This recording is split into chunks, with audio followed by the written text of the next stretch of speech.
Okay, we are live. Hello, I'm Howard Mann, creator of Conscious Shifting, and welcome to Conscious Shifting. Before we get started, a quick warning and disclaimer. Conscious shifting and all known side effects will improve your physical, mental, and spiritual health while providing the ideal environment for spiritual awakening, helping you live the life of your dreams and influencing the world in a positive way. So, if this is something that interests you, you can follow us here on Facebook or subscribe on YouTube and then join us Wednesday nights, 6 p.m. California time for conscious shifting. Now, if you wish to communicate with us, the best way to do that is either through one of our daily thought provoking posts on the page or in the comment box during the live, even on a replay. Simply put your question in there and we'll answer it from a spiritual perspective. All right. That'll benefit everybody that follows us too. Because there's people, they see those posts, they see the live. Some people all around the world, they're watching it at different times. And so if one person has a question, then chances are thousands of others do too. And so everybody will benefit from it. So with that, let's go ahead and get started. I see Kathy. Hi, Kathy. I see Sue. Sue's University of Life in the house tonight. Awesome. All right. And let's everybody get relaxed. So big deep breath all the way down to the belly button and relax. And another big deep breath and relax. And one more time, big deep breath and relax. All right, I see Cheryl, love, laugh, and be happy in the house. Awesome. So tonight's topic is the real reason that you're struggling with other people's emotions. And there's Kim. So let's go ahead and get started with that. And one other thing I want to mention, I'll try to remember to bring it up again, but next week there is no live.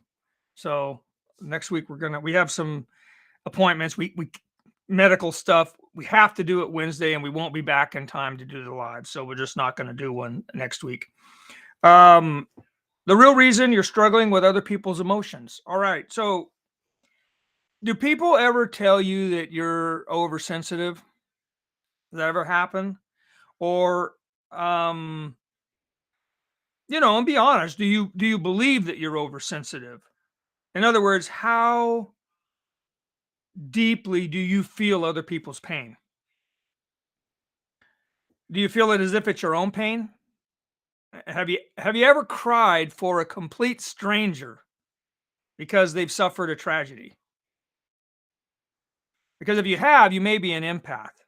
And then this live is for you. That's what tonight's live is about. Now, if some of this stuff doesn't really make sense to you, don't worry about it. It's something you have to look forward to because it's part of spiritual awakening. And if it does apply to you, then hopefully some of this stuff helps. The thing is that anybody, except for a sociopath, can have empathy for another human being, even an animal. That's really not that big of a deal. And this is especially true if they've ever gone through something similar. In other words, you can sympathize with somebody just because you've been there, done that, and it wasn't fun when you did it. And so you feel for them. And that's empathy. But there's a big difference between having empathy for someone else and being an empath. They're not the same thing. Becoming an empath is a sign of spiritual awakening. It's one of the things that happens. And in the beginning, it can get pretty confusing. There's things that happen with spiritual awakening. It's not all. It's all good, and you'll come to understand it. It's a beautiful thing, but when you're going through it, especially in the beginning, it's not all um, rainbows and butterflies. And this spiritual impact business is it is one of those things. Yeah, I don't know what's going on. I'm noticing it in all of the stuff, and I'm not the only one either.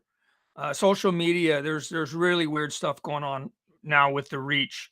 It's being killed, and the people that are really speaking some spiritual truth, the people that get really anywhere near the truth of anything, their reach is just non-existent almost. The numbers are, I mean, it's just dropping off like in free fall. So it is what it is, and um I never say anything, but I mean, I figure that the message is going to get to who it needs to get to. You're going to share it with people that you think can benefit from it, and so I don't worry about it. And that's why we've started expanding out to YouTube and writing books and all this other stuff, because I don't know how long any of this stuff is going to last. You know, I kind of think things will work themselves out. They tend to do that, but I also know that there's a lot of craziness going on right now. So, um, you know, it is what it is. But so as long as that got brought up, let me say this: you on the page, it gives you the website, it gives you the email address. We have a YouTube channel. I suggest that you make a note of all those things, subscribe to YouTube, or because if anything were to happen, that you'll be able to find us at those other places. We're not going anywhere. You can't shut me up that easily. So the thing is that as you begin to spiritually awaken and uh, you start becoming an empath, it can get kind of crazy. It can get, it's one of those things that can get real confusing because you don't really yet understand what's going on. You just know that things aren't the way they were. You can't make sense of it. Um, Initially, empaths can become overwhelmed with other people's emotions. It's truly overwhelming. It can get so bad that you almost become immobilized at times. That's why many people speak of being an empath as some sort of a burden or a curse. But being an empath is actually just really misunderstood, and that's the purpose of this live, to help those of you that are struggling with this to understand it, because it's not a bad thing. It's the misunderstanding. That's where the problem is. Hi, Tracy. Exactly. Everyone to some level or another is, but as you begin to awaken, you literally become an empath, and you transition from being able to empathize with somebody to actually, it's more like you're merging with them and feeling their emotions as they're feeling them. That's what really messes with people, and that's why it becomes overwhelming. um and in some cases, it's worse than others when people are going through really horrific things, or when people around you are dying. It gets very heavy. It gets very heavy. um so an empath is someone who's able to feel the emotions of another as if those emotions were their own. That's really the difference. It's one thing to be empathetic. It's another thing to be experiencing them as if they're your emotions, as if it's actually happening to you. And without spiritual understanding, that can be quite disturbing. So, to some degree, you can learn to control it, but spiritual knowledge is just that. It's knowledge, and the truth is that you know what you know, and you can't honestly unknow it. Once you know it, you know it. And so as you become more and more sensitive to different types of energy, there's not really any way to go back. You have to learn to move forward with it, because you can't really undo it. For the most part, you can actually drop into lower levels of consciousness, but that's because you hadn't really locked into that level to begin with. Because once you do, there's no going back. You just you just know. You've become it. You are it. So it's not even something that you're aware of. It's not something that you have knowledge of. It's not something that you know to be true. You are it. And that's when you become that level of consciousness, and from that point on there's no going back down. You start working on transitioning into the next level.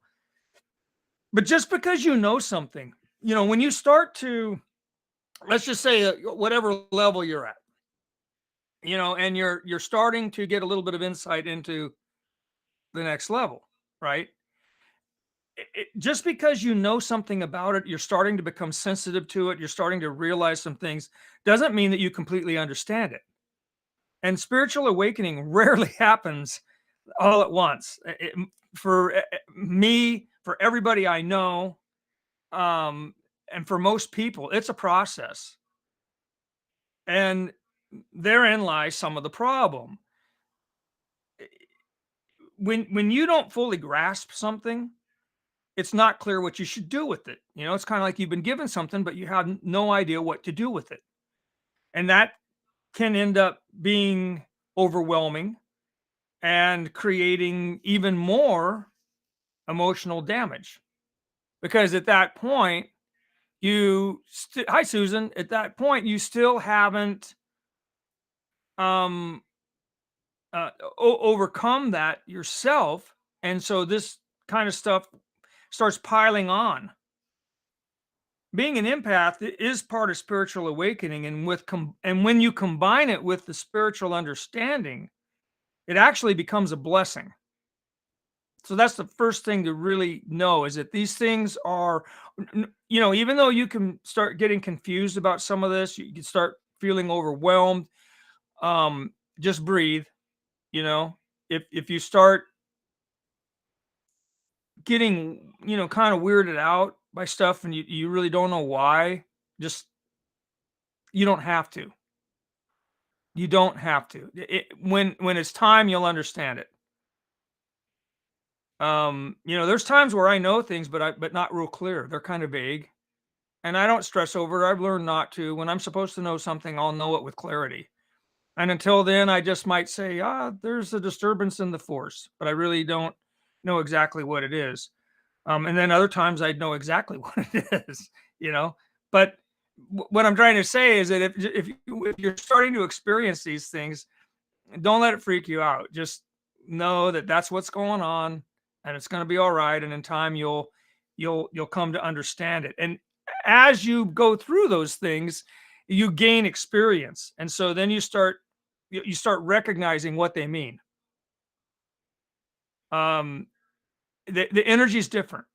I know when somebody's in trouble, for example. I know when I'm picking that up. I know when someone's going to die. It's a completely different feeling. I can pass somebody in the grocery store and I know they're very close, you know. Someone I don't know, a complete stranger, but I have that much sensitivity to it now. If it's someone close to me, it doesn't matter what I'm doing or where I am, I'll start getting overwhelmed with it myself. And I know what it is, but still it's a very heavy feeling. Um, what was that? We would spontaneously combust. The energy ship would blow us up. Well, yeah, if be careful what you ask for. A lot of people go, "Oh yeah, I'm ready. I want to, completely awaken." The reason that it's a process for most people is because, frankly, most people couldn't handle it. Supposedly Buddha did. Supposedly Jesus did. It was all kind of in one shot that they just sort of woke up. But uh, most people, yeah, they'd blow up. They just they'd explode. There's no way that most people could handle it. There's nowhere near ready for that. So you kind of have to learn it yeah, it's a process. It kind of comes in levels. And so with each one, you gain a little more experience and a little better understanding of what's going on, and a little more ability to deal with things. And then it just keeps getting deeper and deeper and deeper. Sometimes it's the same stuff, but on much deeper levels. Other times it ends up you shift into completely new areas. Hey Stan, how's it going?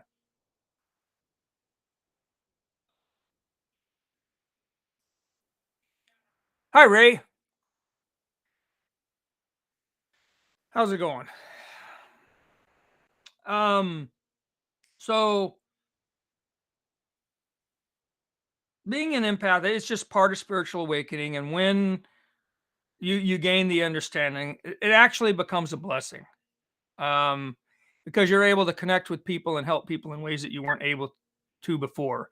You're able to understand things in the world, why things are the way they are that really didn't make sense to you before.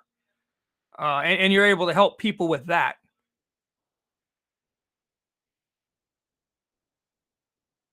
Hi, Rebecca. So it can be used to help others heal. And in the process of that, in the process of helping other people, you yourself will gain deeper spiritual insights. And helping others is a natural part of spiritual awakening. It's just something that you do. It doesn't necessarily mean you're going to write books or you're going to go on a speaking tour or become the minister of a church or anything like that. I mean, you could, but it's not necessarily that. It's just that the things that you say and do have a way of shining the light for people who may be in a little bit of darkness, and it helps them. There's a you know helping others is a natural part of spiritual awakening, which is why empaths feel compelled to heal people. But what they don't understand is, you know, in the beginning is the healing process. The healing isn't like, I'm going to wave my hands and I'm going to fix you. That's not really healing. Uh, and it's not the same as the medical people either, because that people focus more on the cure. Healing is something different. Healing is getting to the root causes of what causes all of the diseases and the death and the evil in the world in the first place. And healing is nothing more than understanding the truth. That's all it is. It's really awakening to who and what you are. So it's just helping people to do that, helping people to really heal themselves, because they're the only ones that can. And it's done through, maybe just something you say. It could be a smile, could just be, the vibe that you put off. Energy carries information. The atoms, the electrons that are orbiting around atoms actually carry information into the atom. And that information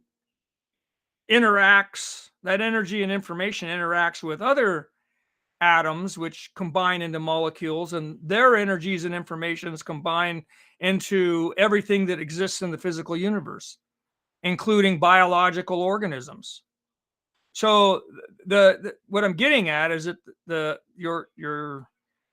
vibe that you put off, if you will, is the information that you're putting into the energy that you're putting out into the universe, and other energy will interact with that. But that's kind of a little bit deeper level of that healing business, you know. But it's not like you're gonna wave your hands and chant some words and just magically, this stuff is gonna happen. It's more of helping the other person to awaken to a higher version of themselves. That's really what it is.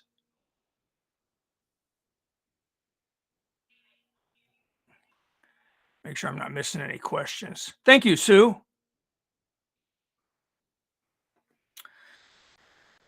And so the thing is then, if if you understand that the energy that you're putting off, the vibes that you're putting off, influences and interacts with other energy or vibes, then if you're going to help somebody, you really have to help yourself first, right? You have to heal yourself first, because if you're putting off bum information, it's not really going to help somebody. And well, we'll get into that another time. We could go down the whole karmic trip with this too. But let's just leave it at that for the moment. It's energy interacting with energy, and empaths, as they begin to what happens is, as you begin to spiritually awaken, you become more and more and more sensitive to these energies. That's really what an empath is. They get so sensitive that they're not only picking up the vibe from the other person, but they're actually experiencing it. They're starting to connect with oneness. They're starting to connect with the other person on a spiritual level. That's really what's going on. And so it is a beautiful thing, and it's a blessing. But if you don't understand that that's what's going on, and all of a sudden you just start getting all this weird stuff, these feelings and these thoughts and everything else, it can be quite overwhelming. Susan has a question. Is being an empath a gift or a curse? I pick up on people's energies very easily. Well, in the end, it is a blessing. In the beginning, it can seem like a curse because um, if you don't have the spiritual understanding to deal with what's going on and to make sense of it, then it can really get overwhelming, and you can kind of go on a bad trip about it. Actually, create some more emotional trauma for yourself. So that's why sometimes people say, "Oh, they start to become an empath, and then they think it's some kind of a curse, and they try to block it." They actually end up causing a lot more problems for themselves. Once you've started awakening, you can't really slam on the brakes. You can't certainly can't put it in reverse. You know, the door's been cracked open, the light's starting to come through. You're gonna end up going through that door. It's just a matter of when. So, you can grab hold of the door jamb and hang on for dear life and fight and kick and try not to go through that doorway, but you're going to. And everybody will at some point. But once you've started that, you can't really stop it, but you can slow it down. But that actually causes problems. So what I'm suggesting is that just, you know, you don't have to know everything. You don't have to understand everything. If you start to pick up on stuff, then just and you don't understand it, then just own that. That's strange, I don't know why what I'm picking up on, but I'm feeling kind of disoriented and a little bit of brain fog, and I don't really understand it, and just that's it. Just be okay with that. Don't start focusing on all the negative aspects of it and trying to understand something that you don't understand, because in time you will. And what'll end up happening is, if you just let go a little bit and just in the moment just say, well, I don't really understand it, but I kind of know, I suspect at least that I'm just picking up on something else. If you give it a little bit of time, you'll more than likely you'll find out what it was all about, and then it'll be, oh. And when that happens enough times, you'll start to have the experience where you'll know if you know what these different energies are, and what they mean. You'll start to recognize if it's somebody really close to you, or somebody in your circle, so to speak, and what the different things are. But that takes a little bit of time, so in the beginning, don't sweat it. Don't sweat it, because you'll just mess yourself up. Just say, I'm I don't know. I'm feeling a little overwhelmed at the moment, and do a few deep breaths and just know that it's going to be all right. Things are happening for a reason, and it's just at the moment it's beyond you to understand it, but in time you will. Healing hearts. Hi, welcome. Some people seem threatened by people who want to help, so I guess it's good to wait until ask. Yes, because you can't force anything on anyone. It's really it's really about just helping them to become a higher version of themselves, but see, that's it. Helping them is not forcing them, and you can't do it for them. The only thing you can do is, like you say, if they ask you a question, you can honestly answer it, and that may give them some insight and help them step into that. But that's a good point. You know, it's better just to allow people their space. Everybody, we're all here together, but we're all at a different place on our journey. And so, you have these all this different stuff going on at the same time. And some people they're not ready, you know. They're not ready for what you may see the opportunity. You and this is a problem with empaths, because let's say that you're hurting, you feel the pain of this other person, and you know what's going on. Let's say you're experienced enough to where you really know what it's all about, and you know that if they saw it from this perspective, or if they did this, that it would they would heal. It would make everything better, but they're not ready for that. You just have to accept that they're not ready for that. It's their journey, and in their time, you know so you can be there for them when they're ready, but you can't. That's about it. You can't force anything. That's a big lesson to learn in all of this too, this healing business.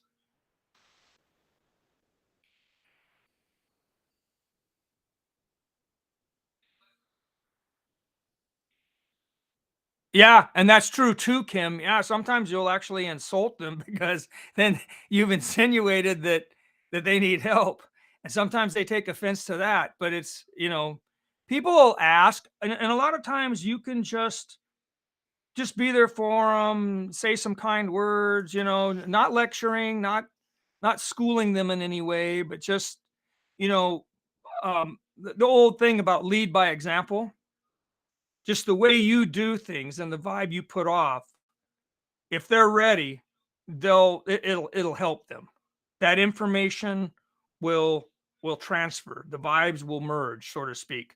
Your energetic field will mingle with their energetic field, and things will start happening if they're ready. If they're ready.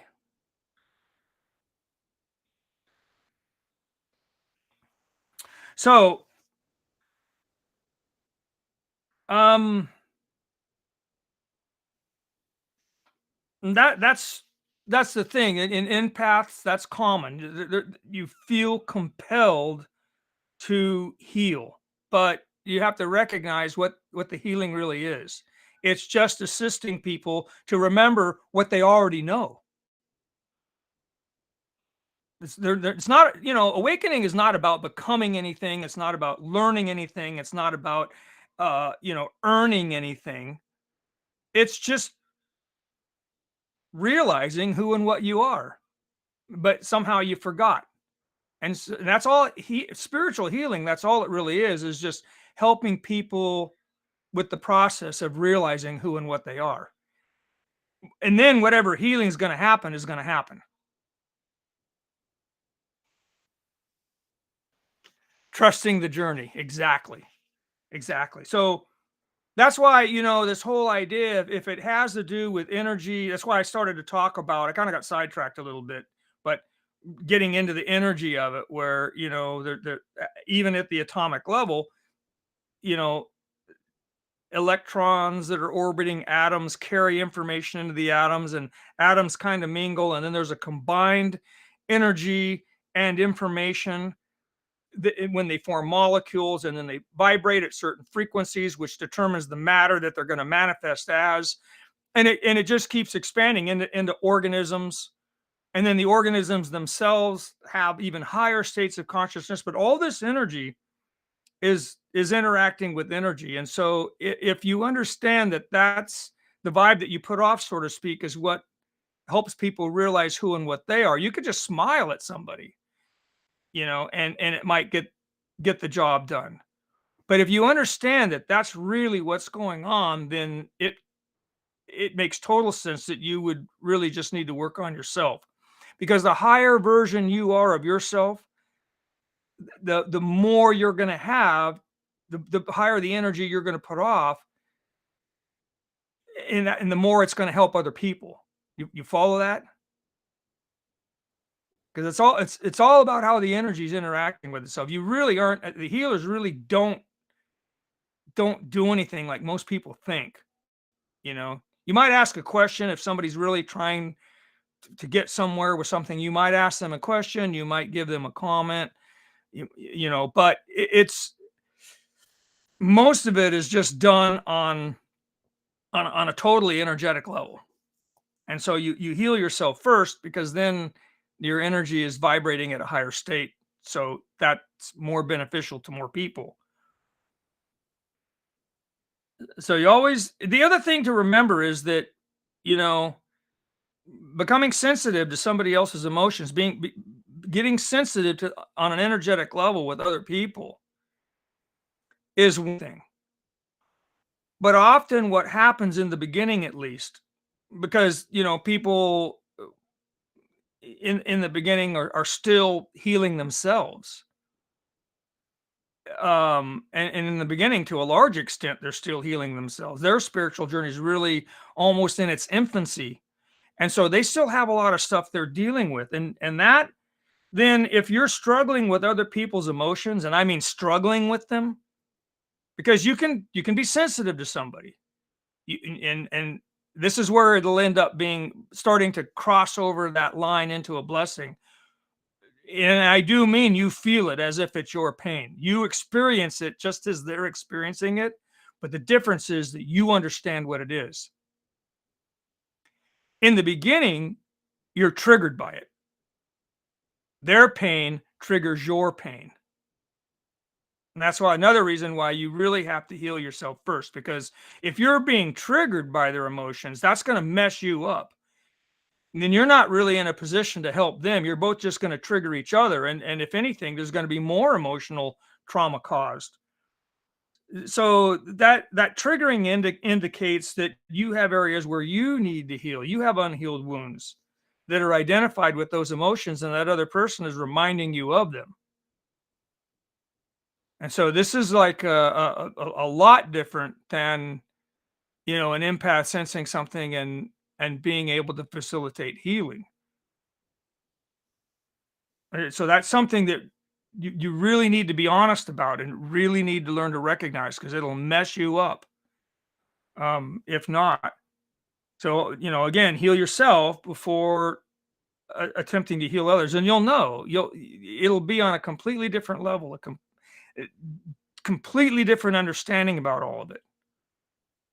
And there won't be this confusion, there won't be this overwhelming, there won't be you'll know you'll be guided. You literally, you'll be guided by spirit as to what to say and do. And by then you will have learned not to question that. You just do it. It's- you don't question it.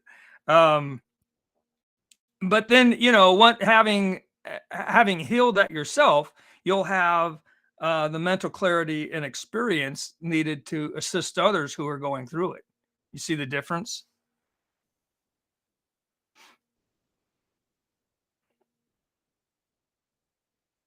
Hi, Tina. Yes. Well, me too. There's times where, I mean, there's stuff going on right now with people we know that weighs on me. You know, it's just it is the way it is. I mean, that's what I say, overly sensitive. It's one thing to experience it, and it's another thing to be completely wiped out by it. And when you've healed yourself in those areas, you won't be wiped out by it, and then you'll be in a position to help others with it. Emotional immaturity, exactly. That's exactly what it is. And it's almost like a spiritual immaturity too. Someone who's just beginning to spiritually awaken, they don't have the experience and the maturity to handle some of this stuff. And being sensitive means you care. Yes. Not everything is personal. Actually, none of it is. That's another night. That's a big live. None of it's personal. If you take it personally, you're being triggered, which means it's bringing up emotional trauma within you, something that you need to work on, you need to heal. That's what that is.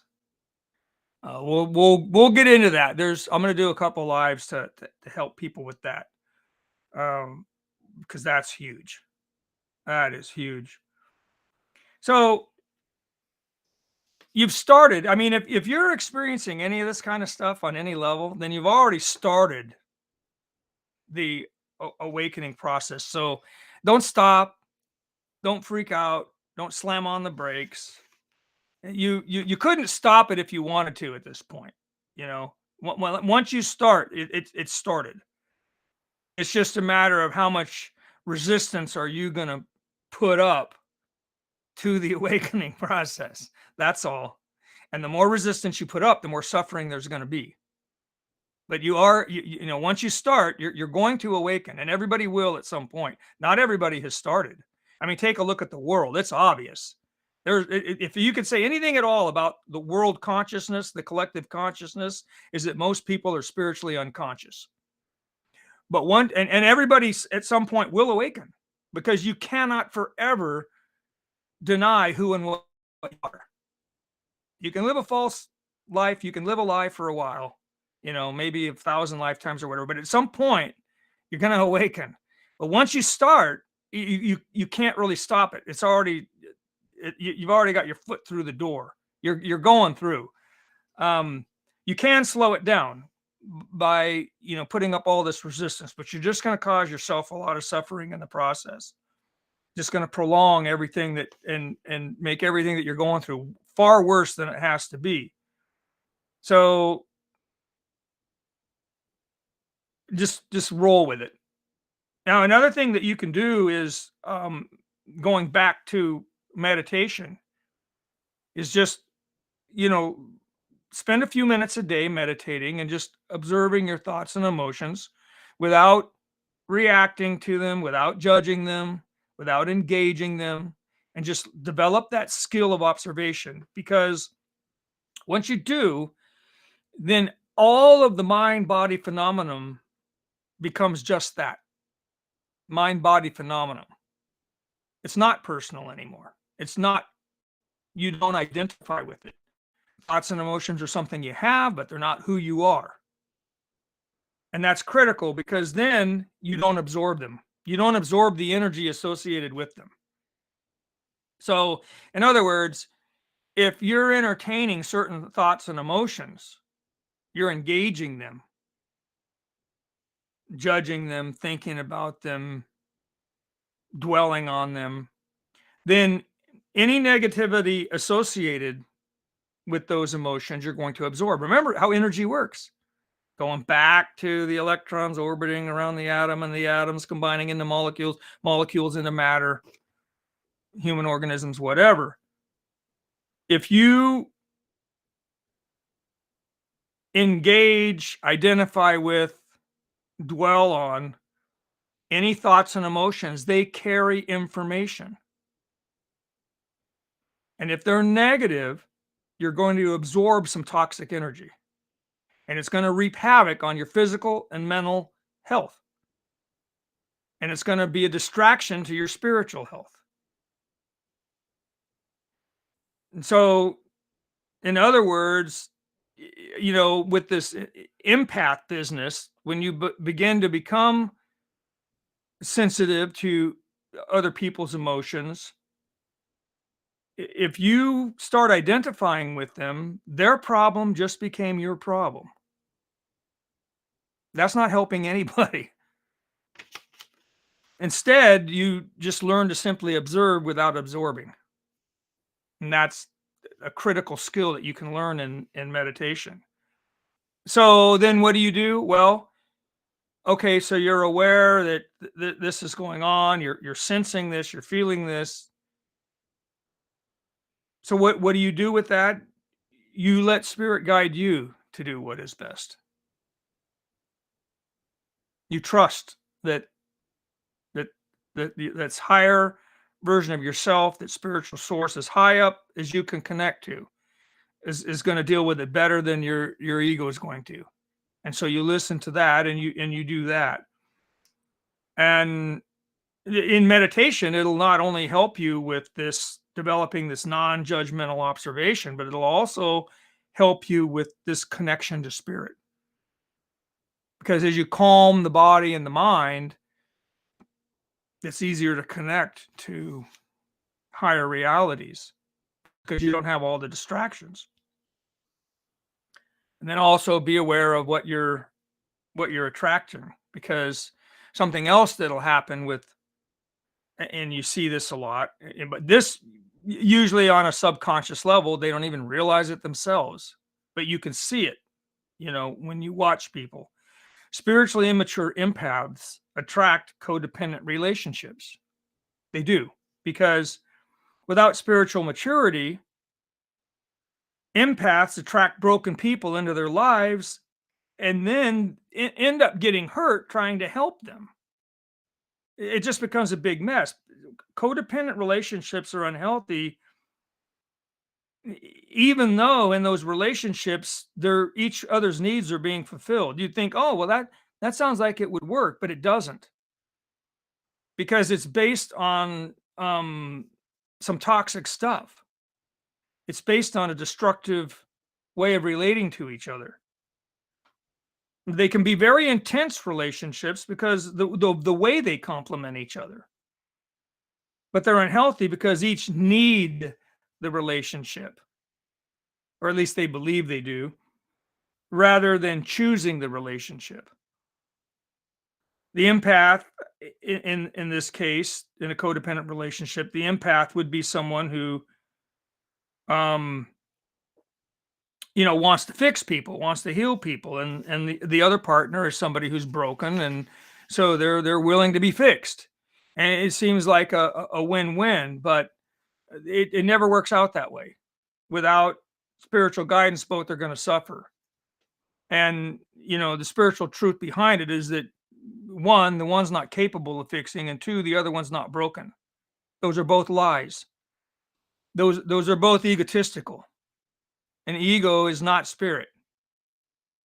Ego is identification with the mind, body, and the physical world. The spiritual truth is that there's nothing that needs to be healed. There is no mind body when you get right down to it. I mean, all of this doesn't even really exist. It's all an illusion. It's, scientifically we can prove it. I mean, we're here, granted. I mean, yeah, okay, this seems pretty real at the moment, but it's not. It's all a grand illusion. And so, buying into this, you kind of get sucked into it and you start accepting it as reality. You get sucked into the lower consciousness. That's not spiritual in any way. Anxiety, I mean, for example, is hey Tammy, how's it going? Let's see if I missed anything. That comments are blowing by while I'm on a roll there.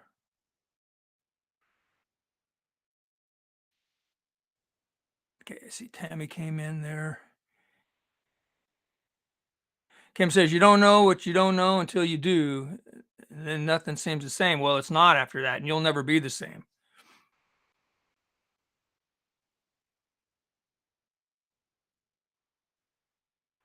Codependent with God.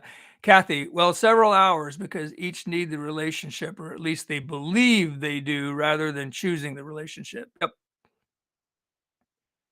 Yep. Been there. Susan says, been there, done that. It's toxic. I'm finally growing a backbone. You have to have your own boundaries. Yes.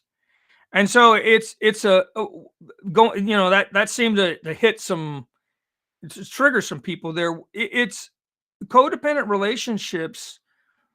They can be very intense because of the attraction, but the problem is that it's all ego based, and so it's toxic, and nothing good is going to come from it. You see, a spiritual relationship is a relationship with God. It's it's recognizing the higher, the spirit within each other and sharing that. It's energy mingling on a God level, instead of this buying into the misperception and the falsehoods about what we are, what we're doing here, what all this is about. And unfortunately, right now, that it's easy to do because the world, you know, it, in other words, if the collective consciousness is ego based, well, guess what the reality is going to be?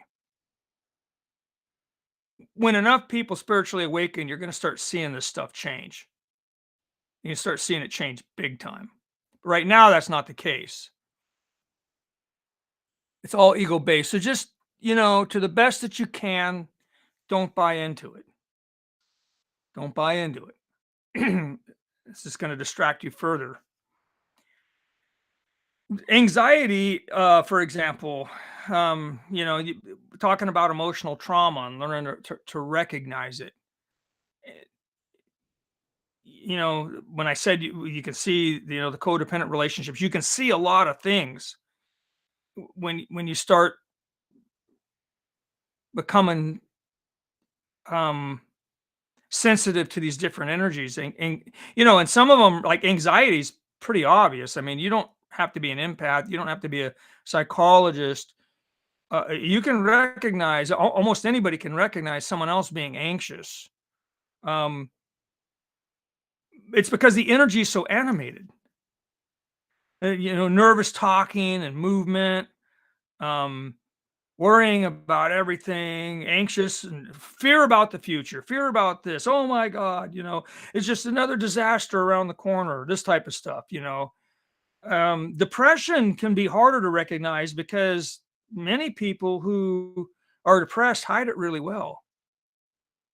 People that are anxious, they're not very good at hiding their anxiety, but people that are depressed, you'd be surprised at how depressed some people can be, and you'd never know. You have to be extremely in tune to that to pick up on it. And but one way you can tell is that people that are depressed tend to be withdrawn from life, and they'll pass up on opportunities that would improve their life, or things that would be fun. They just don't engage life much. That's a telltale sign of depression. It's not the same thing as someone who enjoys their quiet time alone. I'm not talking about that. I'm talking about somebody who just is withdrawn from life altogether. It's not because they want to go sit and meditate by the ocean. It's that they just don't want to engage anything at all. They don't want to do anything at all. Not to mention that they're usually consumed with the past. They'll talk a lot. If they do talk to you, they'll talk a lot about the past. They're overly consumed with the past. And sometimes it's quite obvious that there's something wrong with the person. You can tell that they're damaged.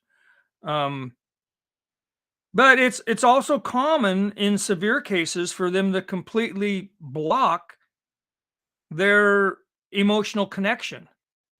And so unless you're really um a strong empath, you won't pick up on it. They might seem a little cold to you, but you'll just mistake that maybe for, oh, they're always like that. That's just their personality. No, no, it probably isn't. Not if it's what I'm talking about. Um, but people that are severely damaged will block their emotions in an effort to mask the pain. They just completely cut themselves off from even their own emotions. It's not just that they're not engaging with other people on an emotional level, they're not even engaging with themselves.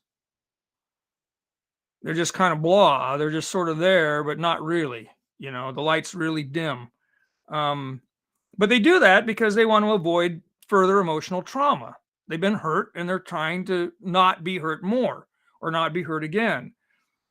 But the thing is that denial not only suppresses their emotions, it suppresses the trauma that's associated with them as well. And so this toxic energy just kind of festers and it will eventually lead to disease. You would be surprised um, how often cancer, for example, ends up being something that wasn't dealt with. And that's how it manifests itself. And most disease, in fact, you could say that. So it's a sure bet that eventually, somebody who's you know suppressed this stuff at some point, it's going to get triggered, and when it does, there's going to be some fireworks. Some people can kind of keep it under wraps, but eventually, if it gets bad enough, they're going to explode. Something's going to trigger them, and they're going to go off. And you see this to varying degrees. It could be that they just go on a rant and they throw and break stuff, or it could be a mass shooting. It just depends. Um, the fireworks, they can range from all kinds of stuff, but it can end up being very aggressive or extreme violence in some cases. So helping people that are suffering from deep trauma is difficult. It's difficult for experienced healers, but it's nearly impossible for the spiritually immature. That's the point. So again, it's best not to try to engage things that you really don't have strong guidance on, because I can tell you that without spiritual guidance, it's going to be a disaster, especially when you're dealing with somebody that's really hurt. It's going to be a disaster. Even professional medical people oftentimes can't get the job done, and that's what they've been trained and spent their whole life trying to do. Spiritual healing is a little bit different. It's done on a completely different level, but it's still, I mean, unless you really understand it, and you're really well guided, I wouldn't go there. I wouldn't. So energy blocks come from uh, identification with the mind, body, and the physical world. Similar to the person that's damaged and they uh, they disconnect, in an effort to protect themselves. It's that is an energy block, a very strong one. It's building a wall. You probably heard it expressed that way before. But energy blocks, when you identify, or I should say, to the extent that you identify with the mind, body, and the physical world, you're creating an energetic block to the spiritual. So you see that the more you identify with the physical world, the less you're able to connect on a spiritual level. You it's like you're worshiping the ego in a sense, whether you realize it or not. And that is in essence denying God, denying spiritual reality. Might not be the intention, but that's what it is. So, these blocks, once they're removed, the energy is going to flow. Things are going to change. But spiritual understanding is required. And that's really when that's the healing. You want to talk about healing, that's what it is. It's when there's spiritual understanding, those energetic blocks are removed, And the energy then flows in those areas in a balanced manner. And then healing takes place. And as a result, you rise in consciousness and you're ready for even more deeper levels. See if I missed anything.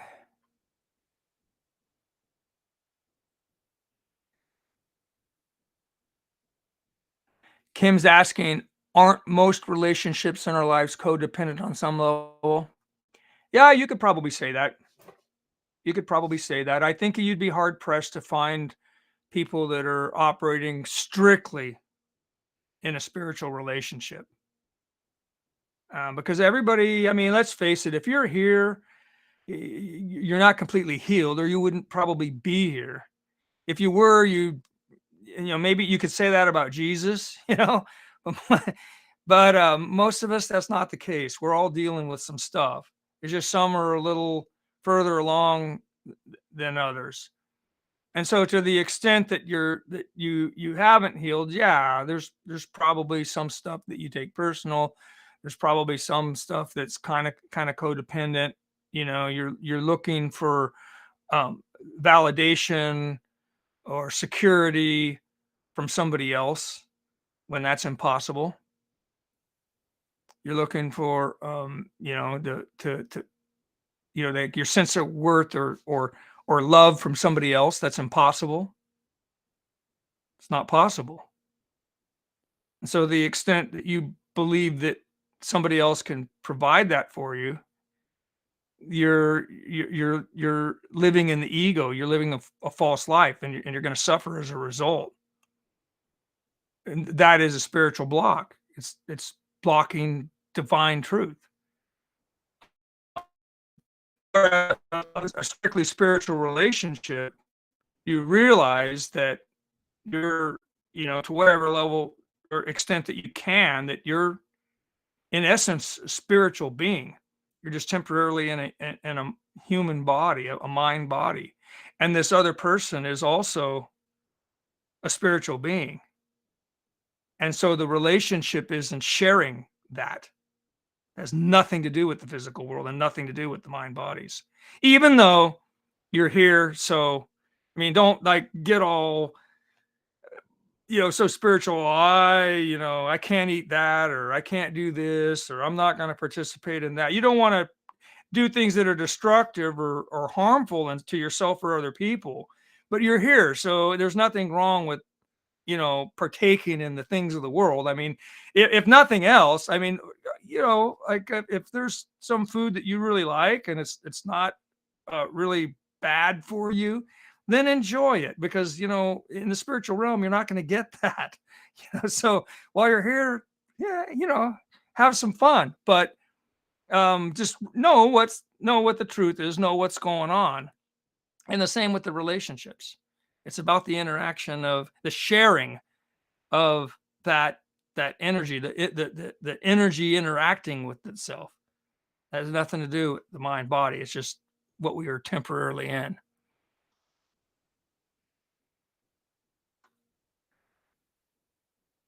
Okay.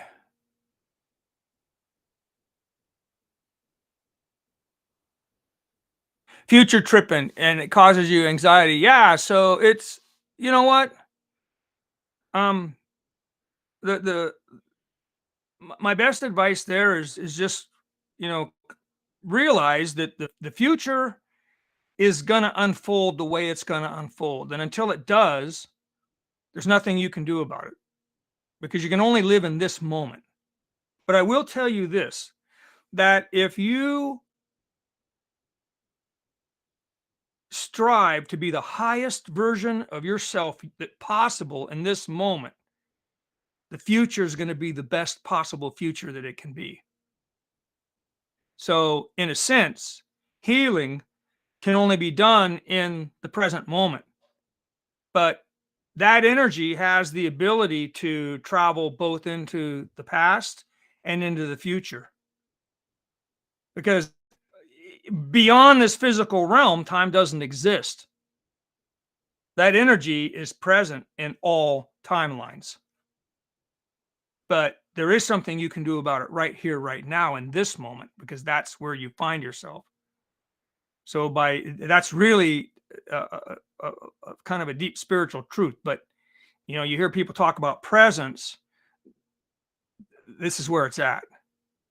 So just focus on being the highest version of yourself possible, and know that everything else will be the best that it can be as a result of that. And then you'll find that a lot of that anxiety will just go away, because that anxiety is just, well, what if this happened? What if that? Well, what if it doesn't? You know. And again, just go back to this moment. In this moment, what's going on? What can you do right now to be the highest version of yourself? If you don't know, ask for guidance, meditate on it, pray. You know. And depression, when you dwell in the past, similar thing. So again, heal the present and let the energy take care of the past and the future. You're here. So be here.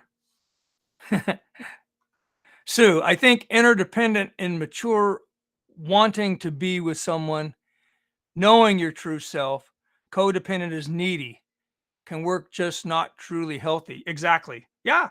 I mean, there's people, they could spend a lifetime together in a codependent relationship that's toxic and it's just not healthy, but that you can do it. But yeah, that's the point. It's identification with lower stuff. And that's a lot different than realizing who and what you are, seeing that in someone else, and the two of you sharing that. It's a whole different trip. Yeah, children do. They do.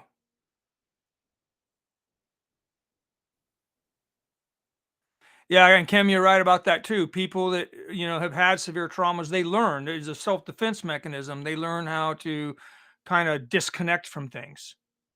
Um, you know, and they're better at it than most. The more traumatized somebody is, chances are the better they are at hiding their self from people, because they don't.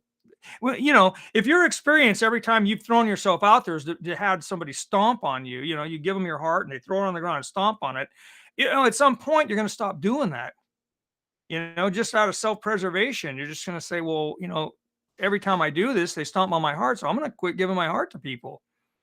And that's not really the answer, but it's certainly understandable. The truth is that you were the mistake was in who you gave it to, not understanding what you were dealing with.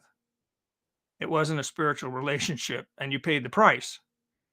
That's what that was.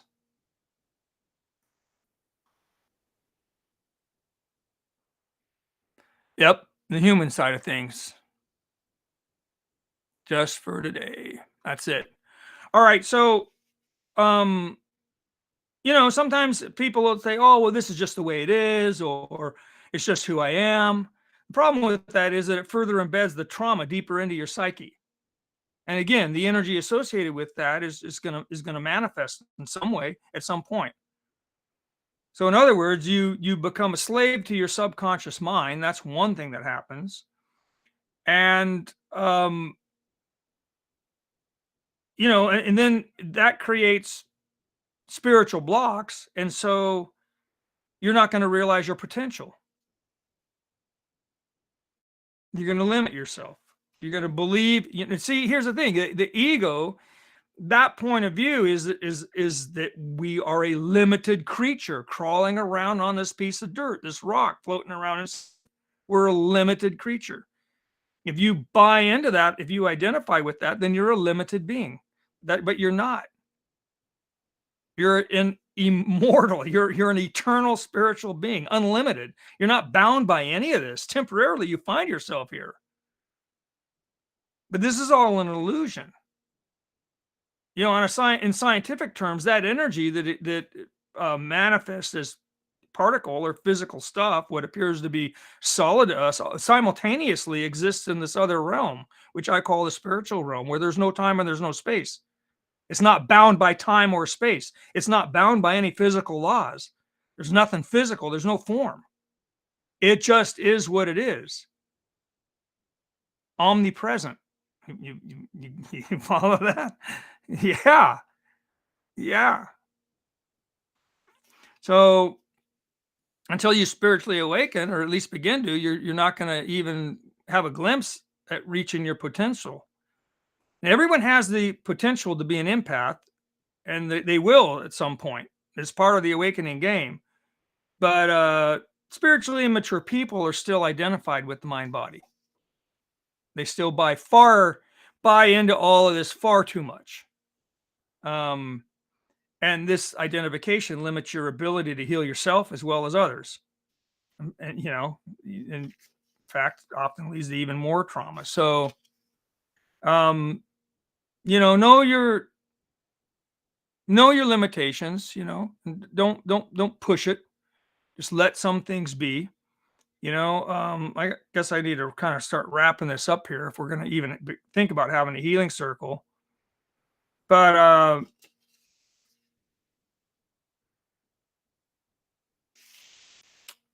what I'll say about all this is I'll just wrap it up this way. Emotional trauma is nothing more than a situation that lacks love. That's what it is. Emotional trauma is unhealed emotional wounds created from situations that lack love. That's it. So as we become spiritually conscious, we learn to move past that trauma. Spiritual consciousness comes from love, unconditional love, in fact. And mature empaths bring love to all situations. And that's how the healing's done. Mature empaths understand the spiritual connection to everything, everyone, and God. It's all connected. We're all one spiritual being. So empaths don't just connect on an emotional level, but on a spiritual level as well. Empaths don't absorb the negative emotions. We heal them. And it's a blessing to be able to heal what's possible in the moment, and that which is not, to be able to let it go. That's spiritual maturity. All right. So if you have questions about it, you can put them in the box. Otherwise, I'm going to move on with a healing circle here, and then we'll call it a night. And remember, next week there's no live. So we'll pick it up after that.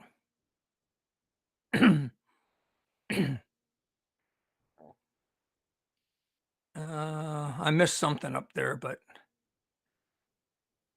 Tina, if there is no physical form, then there's nothing. So then it's not real. Well, yes and no. Let me explain it to you this way. You go to bed at night, you fall asleep, and you have a dream. While you're in that dream, there's consequences of being in the dream. Things that happen in the dream, and they seem very real. At some point, though, you'll wake up. And when you do, you're going to go, whoa, that was just a dream. Spiritual awakening is the same way. There will come a point where you're going to go, oh my God, all of this is a dream. It's an illusion. None of this is real. But in a sense, it is, because people believe in this. And so we keep creating it. Understand that just like your dream is a creation of your subconscious and conscious minds hashing out the energies of the days and all the events that took place, and they manifest as these dreams that you live in Sleepy Town. That's the collective consciousness of mankind is creating this reality. So when people begin to awaken and rise in consciousness, this reality is going to start changing accordingly, because you create from where you are consciously. So as mankind evolved, as mankind rises in consciousness, this whole reality is going to start changing. So in a sense, it's real, but it really isn't. We've never really went anywhere. We're where we've always been, which is with each other as one spirit. This is all an illusion that we're creating because we've descended into matter, and then worse, bought into the belief that this is reality, when it's not. It's not. It's more like a nightmare we're having. Really, it's more like consciousness had this nightmare, and we're living it. We're in the nightmare, but it's not permanent. And so, in that sense, it's not real. And nothing that happens here can change who or what you are. Nothing. And so, in that sense, it's not real either, is it? No matter what happens here, that's what Christ was saying on the cross as he was dying. You know, to, don't cry for me. I'm fine. You know, this physical death thing, it's nothing. It doesn't change a thing. It's one incarnation that's just expiring, but in the grand scheme of things, it doesn't change a thing. Nothing. In fact, if anything, it gets you closer to who you truly are. That's really what we're here to do. But that is a whole other live.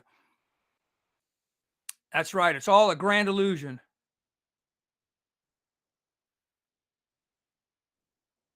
Yep. Yeah, even our emotions. I'll get into that some night. Remind me to get into that. Remind me of that. Why, is what we feel an illusion? I'll get down with you. We'll do a whole live on it. What you see isn't real. What you hear isn't real. You don't touch anything. I'll use science to back up everything I say.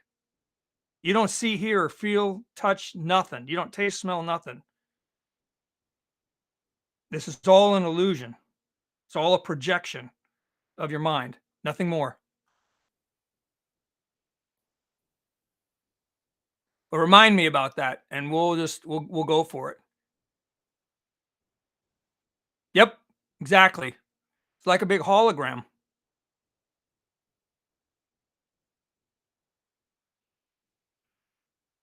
Yep, that's right.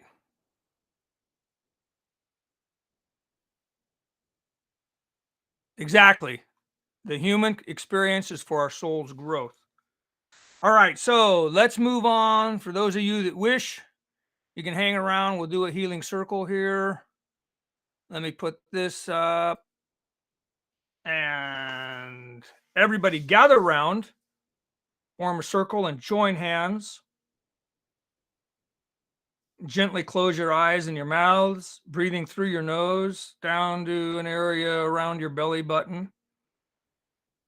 And then exhale back out through your nose. Again, nice deep breath. Breathe in the peace.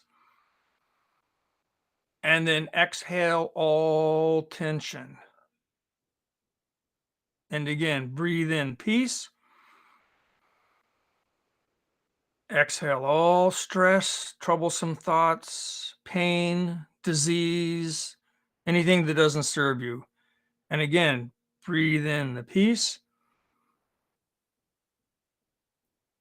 And exhale all tension. Okay, continue breathing on your own. Settle into the relaxation. Let the outer world go for a while, just a few minutes.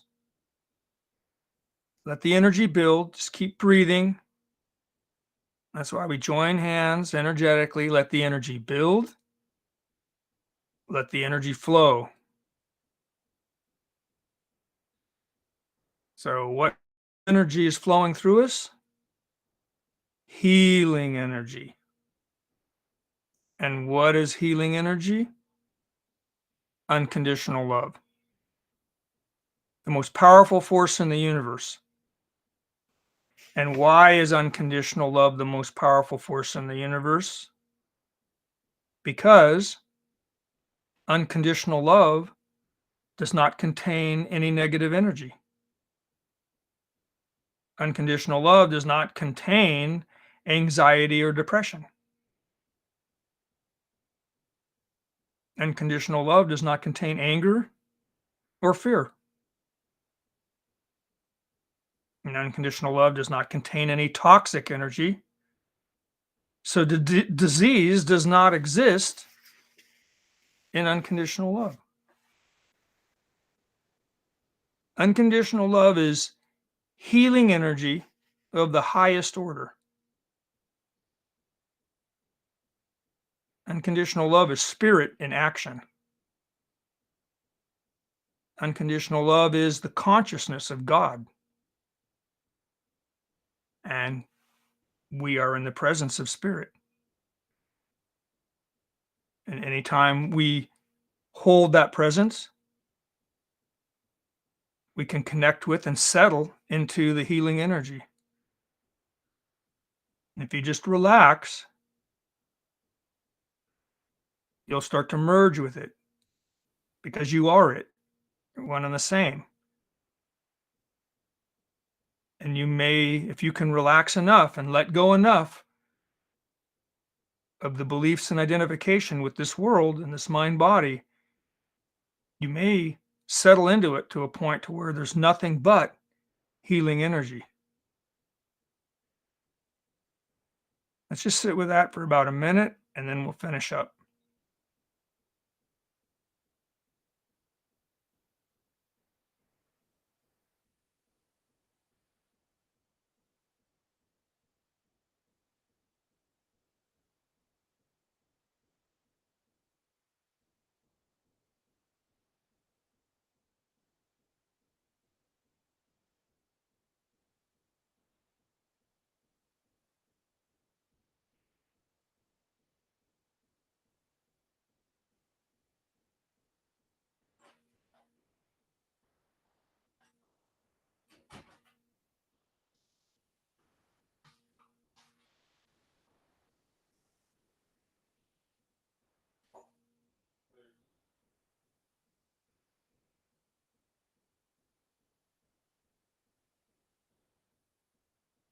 Okay.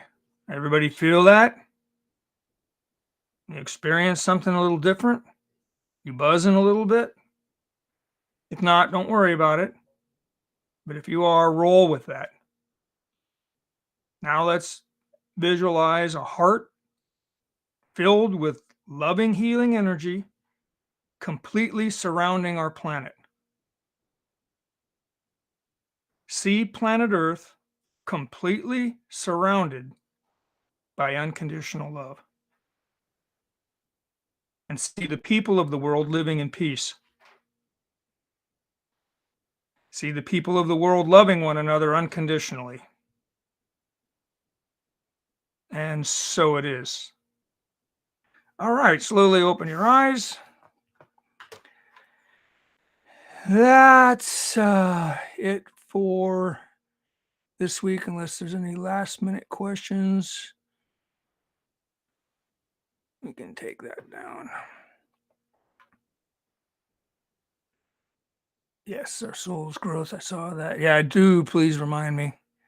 And we'll get into that. That'd be a great live. All right, Kim's reminding everybody to drink a glass of water, stay hydrated while doing energy work. Love to you all. Thank you. I honor the God within you. And remember, until the next time, the only way to bring about the greater good is to be the greater good. Good night.